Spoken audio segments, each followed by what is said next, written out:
പലപ്പോഴും എല്ലാ മാനദണ്ഡങ്ങളും ക്രൂരത കൊണ്ട് ആറാടുന്ന ഭരണാധികാരിയാണ് ഇസ്രായേൽ പ്രധാനമന്ത്രി ബെഞ്ചമിൻ നെതന്യാഹു. പിഞ്ചു കുഞ്ഞുങ്ങളെ അടക്കം നാളിതുവരെ 60,000-ഓളം നിരപരാധികളായ പലസ്തീനികളെ കൊന്നൊടുക്കിയപ്പോഴും നെതന്യാഹുവിൻ്റെ ലക്ഷ്യം വെറും സ്വാർത്ഥ താൽപര്യം മാത്രമായിരുന്നു. എന്നിട്ട് കുറ്റങ്ങളെല്ലാം ഹമാസിൻ്റെ തലയിൽ കെട്ടിവെച്ച് ലോകത്തിന് മുന്നിൽ ക്ലീൻ ഇമേജ് ഉണ്ടാക്കിയെടുക്കാനാണ് നെതന്യാഹു ശ്രമിച്ചു വരുന്നത്. ഇത് പറയുന്നത് മറ്റാരുമല്ല, നെതന്യാഹുവിൻ്റെ മുഖ്യ നിയമോപദേഷ്ടാവ് advocate general major general Yifat Tomer Yerushalmi തന്നെയാണ്. ഇതോടെ അവർക്ക് കസേര നഷ്ടപ്പെടുകയും ജീവൻ തന്നെ അപകടത്തിലാകുന്ന സാഹചര്യവും ഉണ്ടായിട്ടുണ്ട്. ഗാസ യുദ്ധത്തിനിടെ അറസ്റ്റിലായ ഒരു പലസ്തീൻ തടവുകാരനെ ഇസ്രായേൽ സൈനികർ പീഡിപ്പിക്കുന്ന ഒരു വീഡിയോ ചോർത്തിയതിനെക്കുറിച്ചുള്ള ക്രിമിനൽ അന്വേഷണത്തെ തുടർന്നാണ് ഇസ്രായേൽ സൈന്യത്തിൻ്റെ മുഖ്യ നിയമോപദേഷ്ടാവ് രാജിവെക്കേണ്ടി വന്നത്. 2024 ഓഗസ്റ്റിൽ വീഡിയോ ചോർത്താൻ താൻ അനുമതി നൽകിയതിനാലാണ് സ്ഥാനമൊഴിയുന്നതെന്നാണ് advocate general major general Yifat Tomer Yerushalmi പറയുന്നത്. പീഡനത്തെക്കുറിച്ച് അന്വേഷിച്ച കമ്മിറ്റി 5 സൈനികർക്കെതിരെ ക്രിമിനൽ കുറ്റം ചുമത്തുകയുണ്ടായി.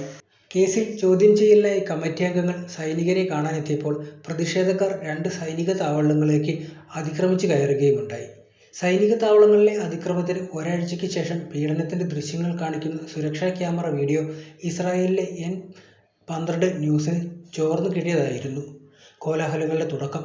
സൈനികർ ഒരു തടവുകാരനെ മാറ്റി നിർത്തി ഒരു നായയെ അടിച്ചുകൊണ്ട് ചുറ്റും നടക്കുന്നതെല്ലാം ദൃശ്യങ്ങളിൽ കാണുന്നുണ്ട്. വീഡിയോ ചോർത്തിയതിനെക്കുറിച്ച് ക്രിമിനൽ അന്വേഷണം നടന്നുകൊണ്ടിരിക്കുകയാണെന്നും ടോമർ യെരുശാൽമി നിർബന്ധിത അവധിയിലാണെന്നുമാണ് പ്രതിരോധ മന്ത്രി ഇസ്രായേൽ കാറ്റ്സ് പ്രസ്താവിച്ചിരിക്കുന്നത്.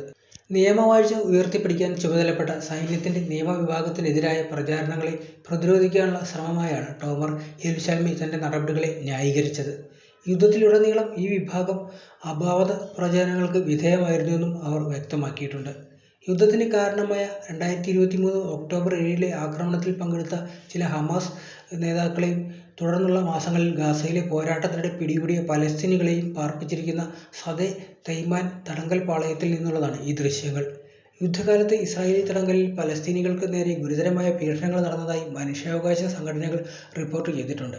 ഇസ്രായേൽ സൈന്യം ഡസൻ കണക്കിന് കേസുകൾ അന്വേഷിക്കുന്നുണ്ടെങ്കിലും പീഡനം ആസൂത്രിതമല്ലെന്നാണ് പറയുന്നത്.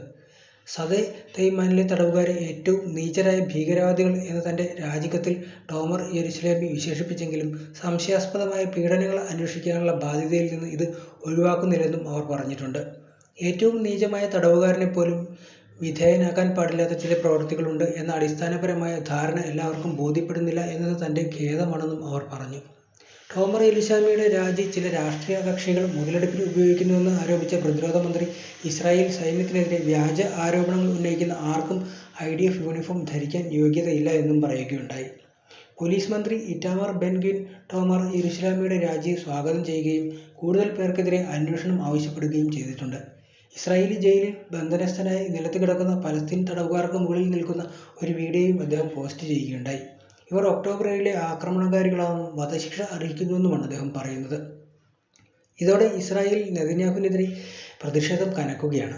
ഈ സാഹചര്യം മനസ്സിലാക്കി ഇപ്പോൾ അമേരിക്ക വിഷയത്തിൽ നിന്നും പിന്നോട്ട് പോവുകയും ചെയ്തിട്ടുണ്ട്. നെതന്യാഹുവിൻ്റെ ജനപിന്തുണ നഷ്ടപ്പെട്ടുവെന്നാണ് അമേരിക്കയും പറയുന്നത്.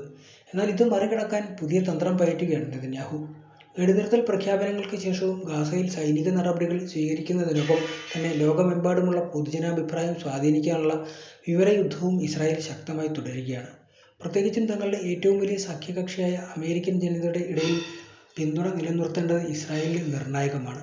പലസ്തീനിലെ കൂട്ടക്കൊലയുടെ ദൃശ്യങ്ങൾ സാമൂഹ്യമാധ്യമങ്ങളിൽ പ്രചരിക്കുന്ന പശ്ചാത്തലത്തിൽ ഇസ്രായേൽ തങ്ങളുടെ പ്രതിച്ഛായ സംരക്ഷിക്കാനായി അമേരിക്കയിലെ പ്രമുഖ പബ്ലിക് റിലേഷൻസ് സ്ഥാപനങ്ങളെ കരാറെടുത്തിരിക്കുന്നുവെന്ന വാർത്തകളാണ് പുറത്തുവന്നത്.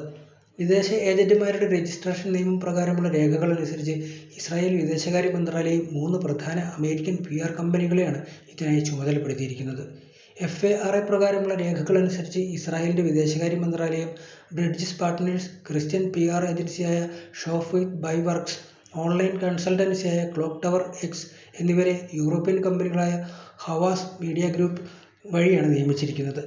ഗാസ യുദ്ധത്തിൻ്റെ ഫലമായി യുവ വലതുപക്ഷ ഇവാഞ്ചലിക്കൽ അമേരിക്കൻ വോട്ടർമാർക്കിടയിൽ ഇസ്രായേലിനുള്ള പിന്തുണ കുറയുന്നതായി കണക്കുകൾ സൂചിപ്പിക്കുന്നുണ്ട്.